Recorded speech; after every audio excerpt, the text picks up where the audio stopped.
ಓಂ ದುರ್ಗಾ ದುರ್ಗಾತಿ ಶಮನಿ ದುರ್ಗಾ ಪದ್ಮಿನಿವಾರಿಣಿ ದುರ್ಗಾ ಮಚ್ಛೇದಿನಿ ದುರ್ಗಾ ಸಾಧಿನಿ ದುರ್ಗನಾಶಿನಿ. ಓಂ ಕಾತ್ಯಾಯನಾಯ ವಿದ್ಮಹೇ ಕನ್ಯಾಕುಮಾರಿ ಧೀಮಹಿ ತನ್ನೋ ದುರ್ಗಿಃ ಪ್ರಚೋದಯಾತ್. ಶ್ರೀ ಗುರುಭ್ಯೋ ನಮಃ. ಹರಿ ಓಂ. ಆತ್ಮೀಯ ಪ್ರಿಯ ಪ್ರೇಕ್ಷಕ ಮಿತ್ರರೇ, ನಿಮ್ಮೆಲ್ಲರ ಜೀವನ ಸುಖಕರ, ಲಾಭಕರ, ಕ್ಷೇಮಕರವಾಗಿರಲಿ ಅಂತ ನನ್ನ ಆರಾಧ್ಯ ದೇವಿ ಹೊರನಾಡು ಅನ್ನಪೂರ್ಣೇಶ್ವರಿಯ ಪಾದಗಳಿಗೆ ನಮಸ್ಕರಿಸ್ತಾ, ಪ್ರಿಯ ಪ್ರೇಕ್ಷಕ ಮಿತ್ರರೇ, ಸೆಪ್ಟೆಂಬರ್ ತಿಂಗಳ ಮಾಸ ಭವಿಷ್ಯ ಮೇಷರಾಶಿಯವರಿಗೆ ಹೇಗಿದೆ ಅನ್ನುವಂಥದ್ದನ್ನ ಪ್ರಾರಂಭ ಮಾಡೋಣ. ಸೆಪ್ಟೆಂಬರ್ ತಿಂಗಳಲ್ಲಿ ಕೆಲವೊಂದು ಗ್ರಹಗಳ ಬದಲಾವಣೆ ಆಗುತ್ತೆ. 2ನೇ ತಾರೀಕು ಅಂದ್ರೆ ಸೆಪ್ಟೆಂಬರ್ 2ನೇ ತಾರೀಕು ಶುಕ್ರ ತಮ್ಮ ಸ್ವಕ್ಷೇತ್ರಕ್ಕೆ ಬರ್ತಾರೆ, ನಿಮ್ಮ ರಾಶಿಗೆ 7ನೇ ಮನೆಗೆ ಬರ್ತಾರೆ. ಅತ್ಯಂತ ಅದ್ಭುತ. ಮೇಷರಾಶಿಯವರಿಗೆ ಇದು ಸೂಪರ್ ಆಗಿರುತ್ತೆ. ಯಾವ ರೀತಿಯಾಗಿ ಶುಕ್ರ ಸಪ್ತಮಕ್ಕೆ ಬಂದಾಗ ಏನ್ ಫಲ ಅನ್ನುವಂಥದ್ದು ನೋಡ್ಕೊಂಡು ಹೋಗೋಣ. ಒಂದೊಂದಾಗ ಡೆಪ್ತ್ ಆಗಿ ಹೇಳ್ತಾ ಬರ್ತೀನಿ. ಬಹುಕಲಾ ಕುಶಲೋ ಜಲಕೀಲ ಕಲ್ದ ವಿಲಾಸ ವಿಧಾನ ವಿಚಕ್ಷಣ ಅತಿತರಾಂ ನಟನೀಕೃತ ಸೌಹೃದ ಸುನಯನ ಭಾವೆ ಭೃಗುನಂದನೆ ಅಂತ ಹೇಳಿ ಒಂದು ಶ್ಲೋಕ. ಸಾಧಾರಣವಾಗಿ ಕೇಂದ್ರ ಸ್ಥಾನಗಳು ಅಂತ ಹೇಳ್ತೀವಿ.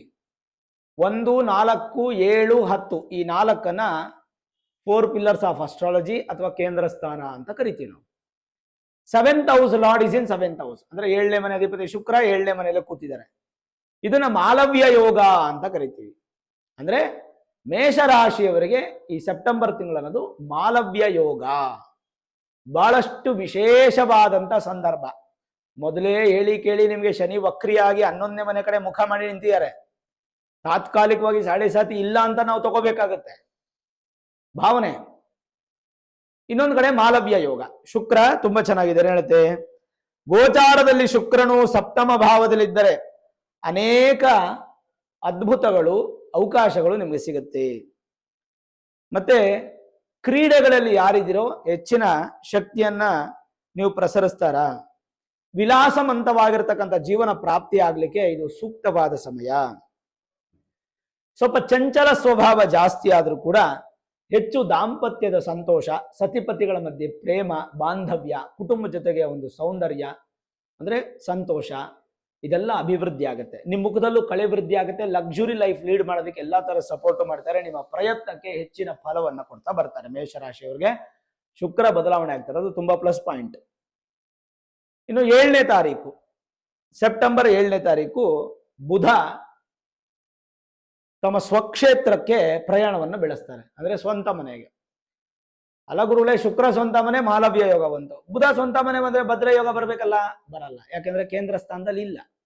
ಆದ್ರೂ ಬುಧ 80% ಸ್ವಂತ ಮನೇಲಿ ಇರೋದ್ರಿಂದ ಬುಧ ನಿಮಗೆ ಋಣ ರೋಗ ಶತ್ರು ಸ್ಥಾನಾಧಿಪತಿ, ಹಂಗಾಗಿ ಸಾಲ ಮಾಡಕ್ ಬಿಡಲ್ಲ, ರೋಗಗಳು ಉತ್ಪತ್ತಿ ಆಗಲ್ಲ, ಶತ್ರುಗಳು ನಿಮಗೆ ಮಿತ್ರರಾಗ್ತಾರೆ ಅಥವಾ ಪಲಾಯನ ಆಗ್ತಾರೆ. ಇನ್ನೊಂದು ಧೈರ್ಯ, ಸ್ಥೈರ್ಯ, ಶೌರ್ಯ ಸಿಗುತ್ತೆ. ಸಹೋದರ ಸಹೋದರಿಯರ ಸಹಾಯ ಅಂತೂ ಹೆಚ್ಚಾಗಿ ಸಿಗುತ್ತೆ. ಸರಿ, ಕುಜ ಮತ್ತೆ ಬುಧ ಈ 2 ಗ್ರಹಗಳು ತುಂಬಾ ಬಲಿಷ್ಠವಾದ ಗ್ರಹಗಳು. ಹಾಗಾಗಿ ನಿಮ್ಮ ರಾಶ್ಯಾಧಿಪತಿ ಕುಜ, ಈಗ ಬುಧ ಬಲಿಷ್ಠವಾಗ್ತಾ ಇದ್ದಾರೆ. ಹಾಗಾದ್ರೆ ಬುಧ ಬಂದು 6ನೇ ಮನೆಯಲ್ಲಿದ್ದಾಗ 6th ಹೌಸ್ ಲಾರ್ಡ್ ಇನ್ 6th ಹೌಸ್ 6ನೇ ಮನೆಯಲ್ಲಿದ್ದಾಗ ಏನಾಗುತ್ತೆ? ಸಾಧಾರಣವಾಗಿ ವಿದ್ಯೆ, ವ್ಯಾಪಾರ ಮತ್ತೆ ಬುದ್ಧಿ ಈ 3 ಕೂಡ ತುಂಬಾ ಹೆಚ್ಚಿನ ಪ್ರಮಾಣದಲ್ಲಿ ಪಾಸಿಟಿವ್ ಆಗಿ ಆಕ್ಟಿವೇಟ್ ಆಗುತ್ತೆ.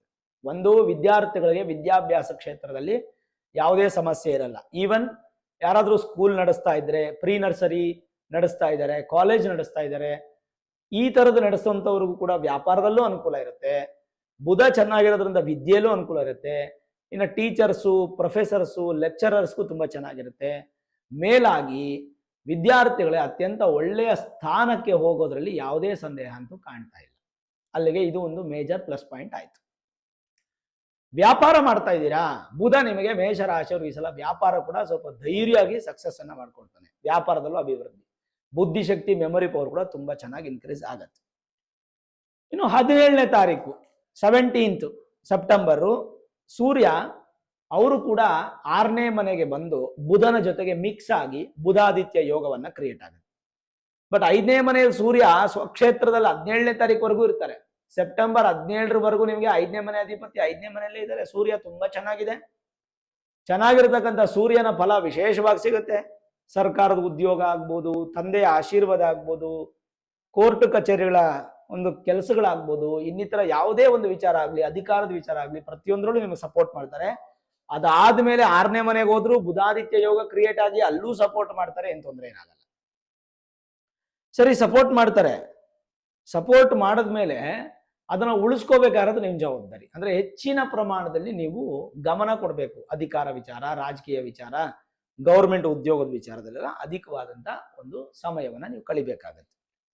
ಇನ್ನು 18ನೇ ತಾರೀಕು ನಿಮ್ಮ ರಾಶ್ಯಾಧಿಪತಿ ಕುಜ ನೀಚ ಸ್ಥಾನಕ್ಕೆ ಹೋಗ್ತಾರೆ.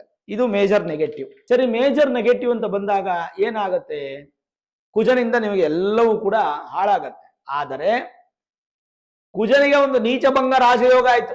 ಹೇಗೆ ಅಂದ್ರೆ ಗುರು ಕರ್ಕಾಟಕದಲ್ಲೇ ಇದ್ದಾರೆ. ಮೇಷರಾಶಿಯವರಿಗೆ ಕರ್ಕಾಟಕ 4ನೇ ಮನೆ. ನಿಮ್ಮ ರಾಶಿಗೆ 4ನೇ ಮನೆಯಲ್ಲಿ ಗುರು ಕೂತಿದ್ದಾರೆ, ಅದೇ ಮನೆಯಲ್ಲಿ ಕುಜ ಕೂತಿದ್ದಾರೆ. ಹಾಗಾಗಿ ಒಂದು ಉಚ್ಚಗ್ರಹದ ಜೊತೆಗೆ ಒಂದು ನೀಚಗ್ರಹ ಸೇರಿದಾಗ ಆ ನೀಚತ್ವ ಭಂಗವಾಗಿ, ನೀಚಭಂಗ ರಾಜಯೋಗವಾಗಿ ನೀಚಗ್ರಹವು ಉಚ್ಚ ಫಲವನ್ನೇ ಕೊಡುತ್ತದೆ. ಅಲ್ಲಿಗೆ ಕುಜನು ಎಕ್ಸಾಲ್ಟೆಡ್ ಆಗ್ತಾರೆ. ನೀಚಭಂಗ ರಾಜಯೋಗ ಆಯ್ತು. ಹಾಗಾದ್ರೆ ಕುಜ ವಿಶೇಷವಾದ ಫಲವನ್ನು ಕೊಡ್ಬೇಕು ನಿಮ್ಗೆ. ಏನೇನು ಕೊಡ್ತಾನೆ? ನಿಮ್ಮ ರಾಶಿಯಾಧಿಪತಿ ಭೂಮಿ ಕೊಡ್ತಾನೆ, ಮನೆ ಕೊಡ್ತಾನೆ, ವ್ಯವಸಾಯದ ಭೂಮಿ ಕೊಡ್ತಾನೆ, ರಿಯಲ್ ಎಸ್ಟೇಟ್ ಬಿಸ್ನೆಸ್ ನ ಬೂಮ್ ಮಾಡ್ತಾನೆ. ನಿಮ್ಗೆ ರಿಯಲ್ ಎಸ್ಟೇಟ್ ಬಿಸ್ನೆಸ್ ಸಕ್ಸಸ್ ಆಗುತ್ತೆ. ಇಂಜಿನಿಯರ್ಸು, ಮನೆ ಕಟ್ಟುವಂಥ ಮೇಸ್ತ್ರಿಗಳು, ಕೂಲಿಯವರು, ಅಥವಾ ಈ ಭೂಮಿ ರಿಲೇಟೆಡ್ ಆಗಿರ್ತಕ್ಕಂಥ ಎಲ್ಲರಿಗೂ, ರೈತರ ಸಹಿತವಾಗಿ ಸೆಪ್ಟೆಂಬರ್ ತಿಂಗಳು ಮೇಷರಾಶಿಯವರಿಗೆ ಅತ್ಯಂತ ಅದ್ಭುತವಾದಂಥ ಕಾಲ. ಯುಟಿಲೈಸ್ ಮಾಡ್ಕೋಬೇಕು ಅಷ್ಟೇ, ಇನ್ನೇನಿಲ್ಲ. ಇದ್ರ ಜೊತೆಗೆ ಇನ್ನು 26ನೇ ತಾರೀಕು ಬುಧ ನಿಮ್ಮ ರಾಶಿಯಿಂದ 7ನೇ ಮನೆಗೆ ಬಂದು ಕುತ್ಕೋತಾರೆ. 26ನೇ ತಾರೀಕುವರೆಗೂ ಬುಧ ನಿಮಗೆ ಸ್ಟ್ರಾಂಗೆ, ನೋ ಇಶ್ಯೂಸ್, ಏನ್ ಟೆನ್ಷನ್ ಇಲ್ಲ. 26 ಆದ್ಮೇಲೂ ಸ್ಟ್ರಾಂಗೆ, ಯಾಕೆಂದ್ರೆ ಅವ್ರು ಮಿತ್ರನ ಮನೆಗೆ ಬರೋದೇನು ಶತ್ರು ಮನೆಗೆ ಏನು ಬರಲ್ಲ. ಹಾಗಾಗಿ ಓವರ್ ಆಲ್ ನೋಡಿದಾಗ ಫಸ್ಟ್ ಕ್ಲಾಸ್ ಆಗಿದೆ. ಬುಧ, ಶುಕ್ರ, ಸೂರ್ಯ, ಕುಜ 4 ಗ್ರಹಗಳು ಚೆನ್ನಾಗಿದೆ. ಹೇಳಿ ಕೇಳಿ ಗುರು ನಿಮಗೆ ಉಚ್ಚ ಸ್ಥಾನದಲ್ಲಿದ್ದಾರೆ, ಸುಖ ಸ್ಥಾನದಲ್ಲಿದ್ದಾರೆ. ಗುರು ಬಗ್ಗೆ ಪ್ರತ್ಯೇಕವಾಗಿ ನಾನು ಹೇಳಿ ನಿಮಗೆ ಮತ್ತೆ ಪ್ರತಿ ತಿಂಗಳು ಬೋರ್ ಹೊಡ್ಸಕ್ ನಂಗೆ ಇಷ್ಟ ಆಗಲ್ಲ. ಸರಿ, ಇನ್ನು 11ನೇ ಮನೆ ರಾಹು. ಏನ್ ರಾಹು ಏಕಾದಶ ಸ್ಥಾನ, ಇದು ಬಹಳ ವಿಶೇಷ. ನಾನು ನಿಮಗೆ ತಿಳಿಸ್ಬೇಕು. ಇದು 11ನೇ ಮನೆ ರಾಹು ಏನ್ ಫಲ ಅಂತ.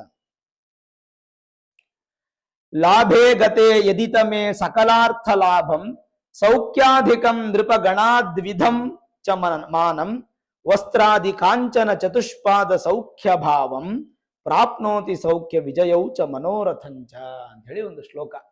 ಎಷ್ಟು ಅದ್ಭುತವಾಗಿ ಹೇಳುತ್ತೆ ಇದೆ ಅಂತಂದ್ರೆ,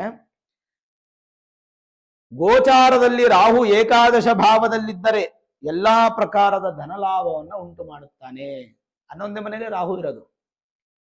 ಅಧಿಕ ಸೌಖ್ಯ ಪ್ರಾಪ್ತಿ, ರಾಜ ಸಮೂಹದಿಂದ ವಿಧ ವಿಧವಾದ ವಿದ್ಯಮಾನ ಸನ್ಮಾನಗಳು ಆಗುತ್ತೆ. ವಸ್ತ್ರ, ಬಂಗಾರ, ಪಶು ಸಂಪತ್ತು. ಪಶು ಸಂಪತ್ತು ಅಂದ್ರೆ ಈ ಕಾಲದಲ್ಲಿ ನಾವು ಪಶು, ಹಸು ಅಂತಾನೂ ತಗೋಬಹುದು. ಇಲ್ಲಾಂದ್ರೆ ಹಿಂದಿನ ಕಾಲದಲ್ಲಿ ನಮಗೆ ಪಶುಗಳನ್ನ 2 ತರ ಉಪಯೋಗಿಸ್ತಾರೆ. ಒಂದು ವ್ಯವಸಾಯಕ್ಕೆ ಉಪಯೋಗಿಸ್ತಾ ಇದ್ರು, ಇನ್ನೊಂದು ಕಡೆ ಹಾಲು ಕರೆಯಕ್ಕೆ ಉಪಯೋಗಿಸ್ತಾ ಇದ್ರು, ಇನ್ನೊಂದು ಕಡೆ ದೇವರ ಮನೇಲಿ ಪೂಜೆ ಮಾಡ್ತಿದ್ರು. ಈ ಕಾಲಕ್ಕೆ ಅದನ್ನು ತಗೊಂಡು ವಾಹನ ಅಂತಾನೂ ತಗೊಳ್ಬಹುದು, ಎರಡಕ್ಕೂ ತಗೊಳ್ಬಹುದು. ಸೌಖ್ಯ, ವಿಜಯ ಪ್ರಾಪ್ತಿ. ಅಂದ್ರೆ ರಾಹು ಏಕಾದಶದಲ್ಲಿದ್ದಾಗ ಬಹಳ ವಿಶೇಷ. ನಿಮಗೆ ಗೊತ್ತಿರಲಿ, ಏಕಾದಶ ರಾಹು ಬಹಳ ವಿಶೇಷ. ಮೇಷರಾಶಿಯವ್ರಿಗೆ ಅತ್ಯಂತ ಒಳ್ಳೇದು. ಸರಿ, ಹಾಗಾದ್ರೆ ನೆಗೆಟಿವೇ ಇಲ್ವಾ ಈ ತಿಂಗಳು ಅಂತಂದ್ರೆ, ಕೇತು ಪಂಚಮದಲ್ಲಿದ್ದಾರೆ, ಅದು ನಿಮಗೆ ಗೊತ್ತಿರೋ ವಿಚಾರ. ಕೇತುವಿಂದ ಅಷ್ಟೊಂದೇನು ಉತ್ತಮವಾದಂತಹ ಒಂದು ಅದ್ಭುತ ನಿಮಗೆ ಸಿಗಲ್ಲ. ಹಾಗಾಗಿ ಒಂದು ಸ್ವಲ್ಪ ಅಗ್ರೆಸಿವ್ ನೇಚರ್ಸ್ ಜಾಸ್ತಿ ಬರ್ಬೋದು. ಒಂದು ಸ್ವಲ್ಪ ಸಮಾಧಾನ ಮಾಡ್ಕೊಳ್ಳಿ. ಕೇತು ಅಂದ್ರೆ ಗಣಪತಿ. ಹೇಗೂ ಗೌರಿ ಗಣಪತಿ ಹಬ್ಬ ಬರ್ತಾ ಇದೆ ನಮಗೆ. ಗೌರಿ ಗಣಪತಿ ಹಬ್ಬದಲ್ಲಿ ಗಣಪತಿಗೆ ಹೆಚ್ಚು ಪೂಜೆ ಮಾಡಿ, ಕೇತು ಶಾಂತಿ ಆಗುತ್ತೆ ಅಷ್ಟೇ, ಏನು ಚಿಂತೆ ಮಾಡೋಂಗಿಲ್ಲ. ಇನ್ನು ಶನಿ ಅಂತೂ ವಕ್ರಿ ಇದಾರೆ ಬಿಡಿ. ಡಿಸೆಂಬರ್ 9ನೇ ತಾರೀಕುವರೆಗೂ ವಕ್ರಿ ಇರೋದ್ರಿಂದ ಯಾವುದೇ ಇಶ್ಯೂಸ್ ಏನಿಲ್ಲ. ಶನಿ ಬಂದು ನಿಮಗೆ 12ನೇ ಮನೆಯಲ್ಲೇ ಇದ್ರೂ ಕೂಡ ಅವರು ವಕ್ರಿ ಆಗಿ 11ನೇ ಮನೆ ಕಡೆಗೆ ಮುಖ ಮಾಡಿ ನಿಂತಿರೋದ್ರಿಂದ ತಾತ್ಕಾಲಿಕ ಸಾಡೆ ಸಾತಿ ಇಲ್ಲ ಅಂತ ನಾವು ಮನನ ಮಾಡಿಕೊಂಡು ಶನಿಯಿಂದ ನಮ್ಗೆ ಯಾವುದು ಕೆಟ್ಟದಿಲ್ಲ ಅಂತ ಧೈರ್ಯ ಮಾಡ್ಕೋಬೇಕು ಮೇಷರಾಶಿಯವರು. ಹಾಗಾದ್ರೆ ಮೇಷರಾಶಿಯವರಿಗೆ ಈ ತಿಂಗಳು ಅಂತಂದ್ರೆ ಸೆಪ್ಟೆಂಬರ್ ತಿಂಗಳು ನೆಗೆಟಿವ್ ಆಗಿರ್ತಕ್ಕಂಥ ಏಕೈಕ ಗ್ರಹ ಯಾವುದು ಅಂದ್ರೆ ಅದು ಕೇತು. ಗಣಪತಿ ಆರಾಧನೆ ಮಾಡಿ, ಹೆಚ್ಚೆಚ್ಚು ಗಣಪತಿ ಸ್ತೋತ್ರಗಳನ್ನ ಕೇಳಿ, ಗಣಪತಿ ದೇವಾಲಯಕ್ಕೆ ಹೋಗಿ ಬನ್ನಿ. ಗಣಪತಿ ಹಬ್ಬವನ್ನು ಚೆನ್ನಾಗಿ ಭಕ್ತಿ ಶ್ರದ್ಧೆಯಿಂದ ವಿಜೃಂಭಣೆಯಿಂದ ಆಚರಣೆ ಮಾಡಿ ಸಂತೋಷವಾಗಿರೋಂಥ ಪರಿಹಾರ ನಾನು ಬಹಳ ಸುಲಭವಾಗಿ ಕೊಟ್ಟುಬಿಟ್ಟಿದ್ದೀನಿ. ಇದು ಬಿಟ್ರೆ ನಮ್ಗೇನ್ ನೋಡಿ, ಈಗ ಸೆಪ್ಟೆಂಬರ್ 4ನೇ ತಾರೀಕು ಕೃಷ್ಣ ಜನ್ಮಾಷ್ಟಮಿ, ಅವತ್ತು ಕೃಷ್ಣನ ಆರಾಧನೆ ಮಾಡ್ತೀವಿ ಗೋಕುಲಾಷ್ಟಮಿ ಅಂತ. 14ನೇ ತಾರೀಕು ನಮಗೆ ಗೌರಿ ಗಣಪತಿ ಹಬ್ಬ ವ್ರತ ಬರುತ್ತೆ, ಅದ್ರ ಬಗ್ಗೆ ತಿಳಿಸ್ತೀನಿ. 14ನೇ ತಾರೀಕು ಮಾಡ್ಬೇಕಾ 15ನೇ ತಾರೀಕು ಮಾಡ್ಬೇಕಾ ಅಂತ ಒಂದು ಸ್ಪೆಷಲ್ ವಿಡಿಯೋ ಮಾಡ್ತೀನಿ ನಾನು. ಇನ್ನು 25ನೇ ತಾರೀಕು ಅನಂತ ಪದ್ಮನಾಭ ಸ್ವಾಮಿ ವ್ರತ ಅಂತ ಇದೆ, ಸ್ವಲ್ಪ ಜನ ಮಾಡುವಂಥದ್ದು, ಬಟ್ ಅದು ವ್ರತ ಅವತ್ತು ಮಾಡೋದು. 26ನೇ ತಾರೀಕು ಬಹಳ ವಿಶೇಷವಾದ ದಿನ. ಯಾರ್ಯಾರಿಗೆ ಜನ್ಮ ಜಾತಕದಲ್ಲಿ ರಾಹು ಚೆನ್ನಾಗಿಲ್ವೋ, ರಾಹು ನೀಚನಾಗಿದ್ದಾನೋ, ಶತ್ರು ಮನೇಲಿದ್ದಾನೋ, ಅಥವಾ ಪಾಪಕರ್ತರ ಯೋಗ, ಅಥವಾ ಕೆಲವೊಂದು ಯೋಗ ದೋಷಗಳ ಬಗ್ಗೆ ನಾವು ಹೇಳಂಗಿಲ್ಲ ಬಿಡಿ ಓಪನ್ ಆಗಿ, ಅಂತ ದೋಷಗಳೆಲ್ಲ ರಾಹುವಿಂದ ಬರ್ತಕ್ಕಂಥದ್ದು. ಕೆಟ್ಟ ಕೆಲಸ ಎಲ್ಲ ಮಾಡೋದೆಲ್ಲ ರಾಹುವಿಂದನೇ. ಅಂತಹ ರಾಹುವಿಂದ ಏನಾದ್ರು ನೆಗೆಟಿವ್ ಆಗುವಂತ ಸಿಚುವೇಶನ್ಸ್ ನಿಮ್ ಜಾತಕದಲ್ಲಿ ರಾಹು ಚೆನ್ನಾಗಿಲ್ಲ ಅಂತಂದ್ರೆ 26ನೇ ತಾರೀಕು ರಾಹು ಜಯಂತಿ ಇದೆ, ಅವತ್ತು ಕಂಪಲ್ಸರಿ ರಾಹು ಜಯಂತಿ ದಿನ ರಾಹು ಆರಾಧನೆ ಮಾಡಿ, ತುಂಬಾನೇ ಒಳ್ಳೇದು. ಇನ್ನು 27ನೇ ತಾರೀಕು ನಮಗೆ ಭಾದ್ರಪದ ಮಾಸ ಮುಗಿದು ಮಹಾಲಯ ಪಕ್ಷ ಆರಂಭ ಆಗುತ್ತೆ. ಸೆಪ್ಟೆಂಬರ್ 27ರಿಂದ ಪಿತೃ ಕಾರ್ಯಗಳನ್ನು ಪ್ರಾರಂಭ ಮಾಡ್ತೀವಿ. 15 ದಿನ ಮಹಾಲಯ ಪಕ್ಷ ಅಂತ ಹೇಳ್ತೀವಿ. ಇದಿಷ್ಟು ಈ ತಿಂಗಳ ವಿಶೇಷ. ಓವರಾಲ್ ನೋಡಿದಾಗ ಮೇಷರಾಶಿಯವರಿಗೆ ಒಂದು ಉತ್ತಮವಾದ ಸಮಯ, ಅದ್ಭುತವಾದಂಥ ಸಂದರ್ಭ. ಉಪಯೋಗಿಸ್ಕೊಂಡ್ರೆ ಖಂಡಿತ ನೀವು ಸಕ್ಸಸ್ ಆಗ್ತೀರಾ, ಅದರಲ್ಲಿ ಎರಡು ಮಾತಿಲ್ಲ. ಭಗವಂತನ ಆಶೀರ್ವಾದ. ಸೆಪ್ಟೆಂಬರ್ ತಿಂಗಳು ನಿಮ್ಗೊಂದು ವಿಶೇಷವಾದಂಥ ತಿಂಗಳು. 30 ದಿನ ಇರುತ್ತಲ್ಲ, 30-31 ದಿನ ಹೆಚ್ಚು ಶ್ರಮ ಪಡಿ, ಕಷ್ಟಪಡಿ, ಫಲ ಅಂತೂ 200% ಹೆಚ್ಚಾಗಿ ಭಗವಂತ ನಿಮಗೆ ಕೊಡ್ತಾನೆ. ನಿಮ್ಮ ಮೇಲೆ ದೇವರ ಆಶೀರ್ವಾದ ಪ್ರಾರಂಭ ಆಗಿದೆ ಅಂತ ಅರ್ಥ. ಖಂಡಿತ ಒಳ್ಳೇದಾಗುತ್ತೆ. ಸೆಪ್ಟೆಂಬರ್ 2ನೇ ತಾರೀಕಿಂದ ನಿಮಗೆ ಪಾಸಿಟಿವ್ ಶುರುವಾಗುತ್ತೆ. ಈ ವಿಡಿಯೋ ಇಷ್ಟ ಆಗಿದ್ರೆ ಲೈಕ್ ಮಾಡಿ, ಶೇರ್ ಮಾಡಿ, ಮುಖ್ಯವಾಗಿ ನಮ್ಮ ಚಾನಲ್ಗೆ ಸಬ್ಸ್ಕ್ರೈಬ್ ಮಾಡಿ, ಬೆಲ್ ಐಕಾನ್ ಅನ್ನು ಪ್ರೆಸ್ ಮಾಡಿ. ಪ್ರತಿನಿತ್ಯ ನಾನು ಪೂಜೆ ಮಾಡುವಂತಹ ನನ್ನ ಆರಾಧ್ಯ ದೇವಿ ಹೊರನಾಡು ಅನ್ನಪೂರ್ಣೇಶ್ವರಿಯ ಆಶೀರ್ವಾದ, ಅನುಗ್ರಹ ಸದಾಕಾಲ ಮತ್ತೊಮ್ಮೆ ನಿಮ್ಗಿರ್ಲಿ ಅಂತ ಪ್ರಾರ್ಥನೆ ಮಾಡ್ತಾ, ಸರ್ವೇ ಜನಾಃ ಸುಖಿನೋ ಭವಂತು, ಸಮಸ್ತ ಸನ್ಮಂಗಳಾನಿ ಭವಂತು.